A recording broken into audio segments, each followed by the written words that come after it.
அச்சாரம் டிவி நேயர்களுக்கு வணக்கம். நாம் இன்னைக்கு திரை விமர்சனத்தில் மிஸ்டர் ஹவுஸ் கீப்பிங் திரைப்படத்தின் திரை விமர்சனத்தை பற்றி தான் பார்க்க போகிறோம். இந்த படத்தை அருள் ரவிச்சந்திரன் இயக்கியிருக்கிறாரு. ஸ்ரீ தேனாண்டால் ஃபிலிம்ஸ் முரளி தயாரிச்சிருக்கிறாங்க. ஹரி பாஸ்கர், லஸ்லியா, ராயன், இளவரசு, ஷாரா மற்றும் பல நட்சத்திரங்கள் நடிச்சிருக்கிறாங்க. இந்த படத்தோட கதை என்னென்னு பார்த்தீங்கன்னா, காலேஜில் லஸ்லியாவை துரத்தி காதலிக்கின்றார் ஹரி பாஸ்கர். ஆனால் லஸ்லியா அவரது காதலை ஏற்காததால் காலேஜ் முடிந்து 4 ஆண்டுகளில் வேறொரு பெண்ணை காதலித்து வாழ்க்கையில் செட்டில் ஆவேன் என ஹரி பாஸ்கர் அவரிடம் சவால் விடுகின்றார். அதன் பின்னர் 4 ஆண்டுகள் கழித்து ஹரி பாஸ்கர் ஒருதலையாக காதலித்த பெண்ணுக்கு திருமணமாகின்றது.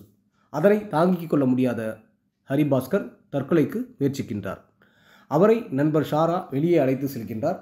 அற்ப சந்தோஷத்திற்காக வீடியோ சேட்டிங் செய்யும்போது அப்பா துணி மாற்றுவது பிளாக்மெயில் செய்பவர்களின் கையில் கிடைக்க, பின் அப்பாவின் தவறான வீடியோவை அளிக்க பணம் 5000 வேண்டும் என்று அவன் மிரட்ட, அந்த பணத்திற்காக ஒரு கட்டத்தில் ஹவுஸ் கீப்பிங் வேலைக்கு ஹரி பாஸ்கர் செல்ல வேண்டிய சூழ்நிலை ஏற்படுகின்றது.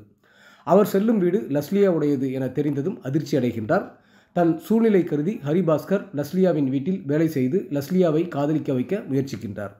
ஹரி பாஸ்கரை புரிந்து கொண்ட லஸ்லியா அவரை பெஸ்டியாக பார்க்க ஆரம்பிக்கின்றார். ஆனால் ஹரி பாஸ்கர் தன்னை லஸ்லியா காதலிப்பதாக தவறாக நினைக்க, பின்னர் என்ன ஆனது, இருவரும் சேர்ந்தார்களா இல்லையா என்பதே இந்த படத்தின் மீதக்கதை.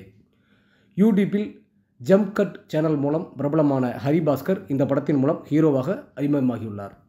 காமெடி நடிப்பில் ஸ்கோர் செய்யும் அவர் எமோஷனல் காட்சிகளிலும் நன்றாக நடித்துள்ளார்.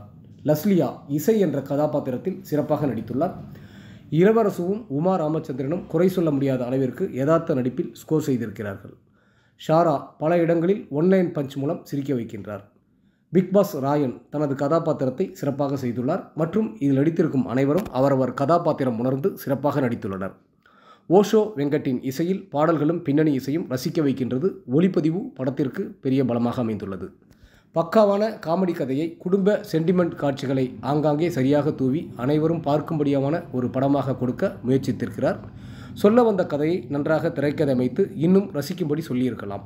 மேலும் படத்தின் நீளத்தையும் குறைத்திருக்கலாம். முதல் முயற்சிக்கு அறிமுக இயக்குனர் அருள் ரவிச்சந்திரனுக்கு பாராட்டுக்கள். ஒட்டுமொத்த படக்குழுவினருக்கும் அச்சாரம் டிவி சார்பாக வாழ்த்துக்கள்.